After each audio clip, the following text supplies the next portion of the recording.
السلام علیکم ورحمت الله وبرکاته. ملګرو هیله در غرامت پیاست د ژوند چیر به مو ښې روانې وي.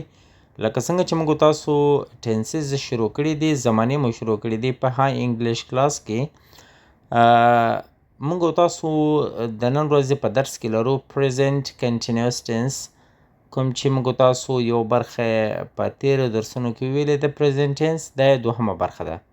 اوله برخه پریزنټ سمپل ټینس وه، نن یې پریزنټ کنټینیوس ټینس وایو چې دوهمه برخه ده. د دې برخې یا د دغه ټینس په هر څه باندې به موږ تاسو خبرې اترې کوو. د دې په تعریف باندې، پر مثالونو باندې، په فرمولو باندې، ځینې قوانین دي په هغه باندې به موږ تاسو سر خلاصو. انشاءالله چې دغه ویډیو تاسو تر اخره پورې وګورئ، نو په دغه ټینس کې به یوه ذره مشکل هم درته پاتې نشي. یعنی په دومره دقت سره ما دا معلومات راټول کړي ستاسو لپاره، منظم کړي مې دي ستاسو لپاره، چې نور به په دغه پریزنټ کنټینیوس ټینس کې هیڅ نوع مشکل تاسې پیدا نه کړئ. نو راځئ دغه ویډیو سټارټ کوو. د ویډیو سټارټ به له تعریف څخه وکړو. Definition of present continuous tense. Present continuous tense is used to describe an action that is happening now at the moment of speaking or around the present time. It also describes temporary actions and future planned activities. نو په پښتو کې موږ تاسو دا رقم تعریفولی شو. هغه زمانه ده چې د داسې کار لپاره استعمالیږي چې همدا اوس روان وي، د خبرې کولو په وخت کې ترسره کیږي، یا د لنډ وخت لپاره دوام ولري، او کله کله د راتلونکي پلان لپاره هم استعمالیږي. صحیح دی؟ نو اوس راځو موږ تاسو سټرکچر ته، فارمولې ته راځو. فارموله د مثبتې جملې دا دی چې اول سر کې باید چې سبجکټ وي، کوم چې موږ تاسو په پښتو کې ویلی شو فاعل. صحیح دی؟ بیا از ام آر دا هیلپینګ ورب دی د دغه ټینس، دا په ذهن کې در سره وساتئ. از ام آر. صحیح دی؟ پلس ورب with ing یا پلس ing. صحیح دی؟ بیا ورپسې آبجکت او په آخر کې هم نقطه. صحیح دی؟ دا دی فارموله. په مثبتو جملو کې موږ تاسو لومړی فاعل کاروو، او بیا ورپسې موږ تاسو اس ام آر دا هیلپینګ ورب دی د دې ټینس، دا ورپسې کارو. وروسته د فعل اصلي بڼه کوم چې موږ تاسو ورته وایو the first form of the verb. صحیح دی؟ او دغه the first form of the verb موږ تاسو په آخر کې ورسره ing هم کارو، چې دا هغه روان حالت بیانوي، یعنې درګرده. صحیح دی؟ لکه موږ تاسو زه درګرده لګیا یم، درس تدریسوم، ته درګرده لګیا یې، چې شي کوې؟ درس زده کوې. نو د ing د روان حالت یو خاص دغه دی کرکټر دغه کوي. نو او آخر کې موږ تاسو آبجکټ یا نور معلومات ورپسې ورکوو، چې موږ تاسو په انګلیسي کې ورته کمپلیمنټ وایو. صحیح دی؟ راځو مثالونو ته. I am reading a book. زه کتاب لولم. صحیح دی؟ She is cooking food in the kitchen. هغه انجلۍ په کچن یا اشپزخانه کې cooking food غذا پخوي یا خواړه پخوي. They are playing football in the ground. هغوی په ګراوند کې فوټبال لوبوي. صحیح دی؟ We are learning English at school. موږ په سکول کې یا په ښوونځي کې انګلیسي ژبه زده کوو. صحیح دی؟ اوس راځو موږ تاسو بله فارموله وایو، چې دا د نیګیټیو یا د منفي کارونو لپاره موږ تاسو څنګه فارموله لرو. فارموله داسې دی چې اول باید هماغه سبجکټ وي، بیا ورپسې از ام آر هماغه هیلپینګ ورب وي کوم چې د پریزنټ کنټینیوس ټینس لپاره دی، بیا صرف پلس ناٹ. یعنی فرق کې د هغه پورته یا د هغه تیرې فارمولې سره دا دی چې یو not پکې اضافه کیږي هغه هم بعد له helping verb څخه is mr څخه بعد not ور اضافه کوو نور هماغه فرمول دی صحیح دی verb دی plus ing plus object plus complement بیا نقطه په آخر کې د دې هم نقطه راځي صحیح دی نو په منفي جملو کې موږ تاسو د helping verb وروسته صرف not ور اضافه کوو تر څو جمله منفي سي انکاریه سي صحیح شو د مثالونو په ډول باندې I am not sleeping now زه اوس خوب نه کوم نو که چیرته صرف not ترې نه ایسته کو بیا د جمله مثبته یا affirmative sentence راځي لکه I am sleeping now صحیح دی یو not وروسته له helping verb څخه جمله اړوي منفي جملې ته He is not watching television هغه تلویزیون نه ګوري They are not playing cricket today هغوی د کرکټ لوبه نه کوي نن ورځ We are not going to the market موږ مارکیټ ته نه ځو صحیح دی راځو درېیمې جملې ته چې درېیمه جمله سوالیه جمله ده کوم ته چې موږ تاسو په پښتو کې ویلی شو پوښتنیزه جمله په فارسي کې ورته سوالیه جمله او په انګلیسي کې ورته interrogative sentences د دې لپاره څه structure لرو څه فرموله لرو فرموله داسې دی فرموله یعنی چوکاټونه صحیح دی چوکاټ دا مطلب یعنی تنظیمات دا مطلب لکه موږ تاسو اوس څو چوکاټونه جوړو په هره خانه کې خپل خپل شی وراچو مثلا په اوله خانه کې د دغه structure موږ تاسو باید چې راولو as mr چې دا helping verb د دغه ټینس دی نو هر کله چې موږ تاسو د یو ټینس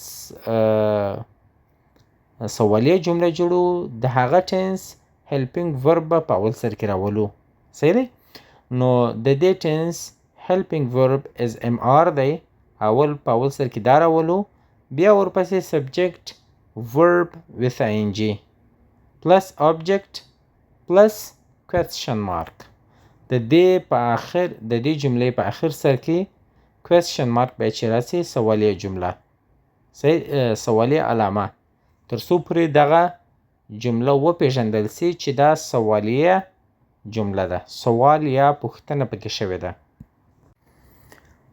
نو په سوالیه جمله کې د جملې په شروع کې موږ تاسو as mr راولو بیا ورپسې subject وروسته فعل سره لنجي صحیح دی او وروسته بیا کمپلیمنت نو اوس راځو موږ تاسو مثالونو ته ګوره اول سر کې are you are helping verb دی you subject دی studying verb دی English question mark صحیح دی ګوره are you studying English آیا تاسو انګلیسي زده کوئ Is she preparing tea?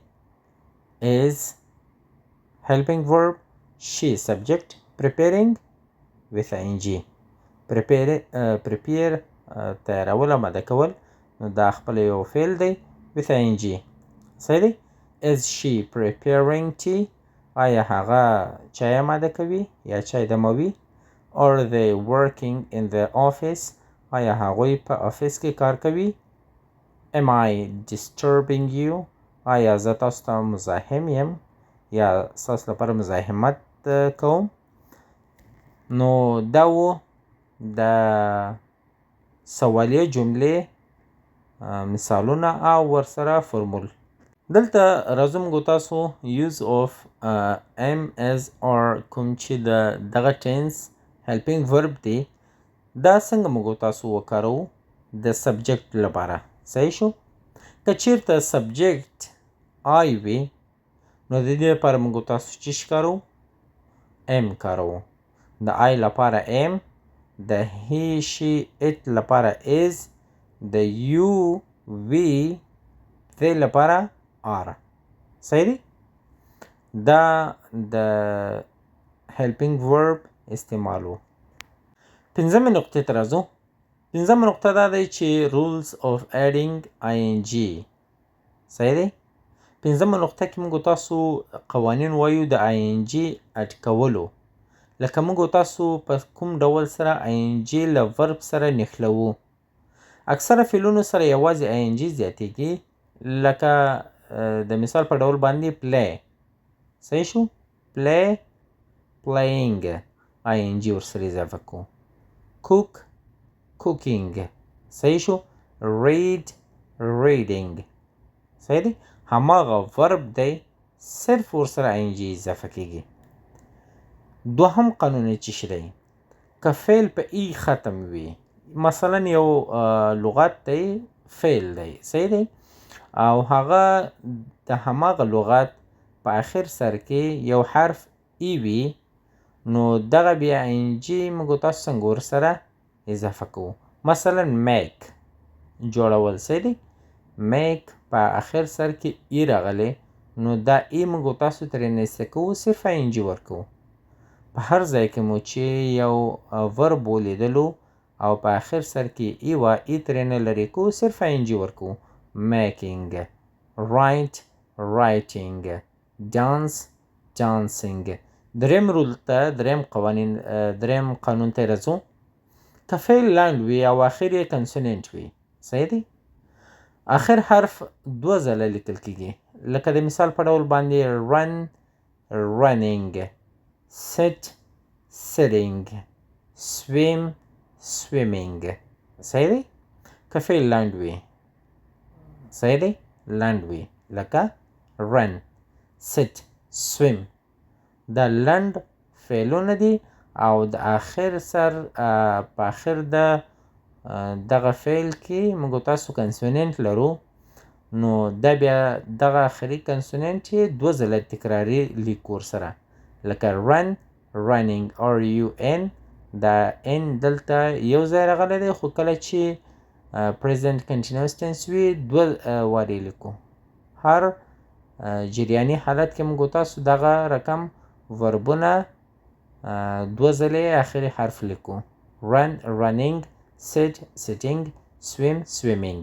صحیح دی؟ یو څه بل در سره اضافه کوم، البته ویډیو هم اوږدیږي، خو در سره نوټ یې کړئ. uses of present continuous tense. دا uses دي، په کومو ځایونو کې موږ تاسو استفاده کولی شو. مخکې مې په تعریف کې درته ویلي action happening now، کوم عملونه چې اوس روان وي یا هم د اوس روان عمل. صحیح شو؟ I am eating food، معنا به تاسو په خپل راته وکړئ. I am eating food now. The teacher is teaching the lesson. The baby is crying loudly. Temporary actions، موقتی کارونه کوم چې دي. I am living in Kabul these days. صحیح شو؟ دغه ورځې زه په کابل کې پاتې کېږم. صحیح شو؟ She is working in hospital this month. دغه میاشت هغه په هسپتال کې کار کوي. صحیح شو؟ نو دا موقتی کارونه ول. future planned actions، راتلونکي پلان، مثلا موږ تاسو وایو we are traveling tomorrow، موږ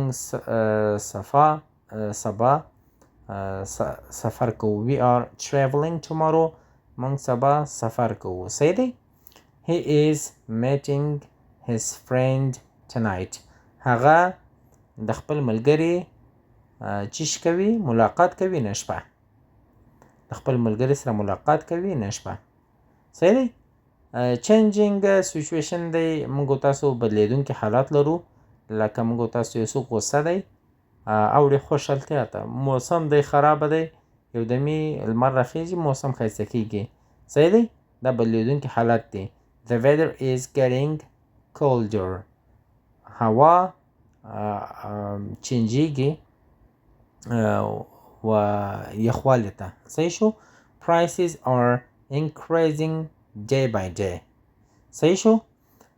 راځم یو څه لغاتونه در کومه چې د وخت کلمې دي، دا در سره نوٹ کړئ چې دا په کار درځي. now، اوس، right now، همدا اوس، at the moment، په همدې لحظه کې، currently، اوس مهال، today، نن.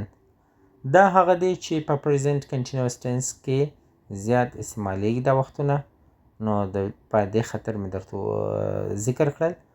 نو تاسو هم هیله ده چې درسره زده یې کړئ. نو یو په اخر سر کې یو کوچنی ټسټ درنه اخلم، نو بیا ویډیو پای ته رسوو او بیا انشاءالله په راتلونکو ویډیوګانو کې به موږ د پریزنټ ټینس نورې برخې هم ووایو. راځو فیل ان د بلینکس دی، ډېر اسانه ټسټ دی، درسره تکرار کړئ تر څو پورې دغه درس تاسو څومره زده کړی دی. صحیح شو؟ جمله دی شي خانخالي reading a book. د شي لپاره موږ تاسو کوم helping verb کارو تاسو یې راته په کمنټ کې ولیکئ. they خانخالي playing football. د دې لپاره کوم helping verb کارو؟ I خانخالي studying English. د I لپاره کوم helping verb کارو؟ we خانخالي watching television. صحیح دی؟ د وی لپاره کوم helping verb کارو؟ he خانخالي sleeping now. د هی لپاره کوم helping verb کارو؟ نو ملګرو زموږ ویډیو تر همدې ځای پورې، تر راتلونکو ویډیوګانو مو پر سپیڅلي رب سپارم. ښه وخت، ښې شېبې، الله مو حافظ و ناصر شه. ویډیو مو که خوښه شوه حتما ویډیو ته لایک ورکړئ او کمنټ هم ورکړئ، او که نورو ملګرو ته ولېږله نو نور یا لا نور. تر راتلونکو ویډیوګانو مو په سپیڅلي رب سپارم. الله مو حافظ و ناصر شه.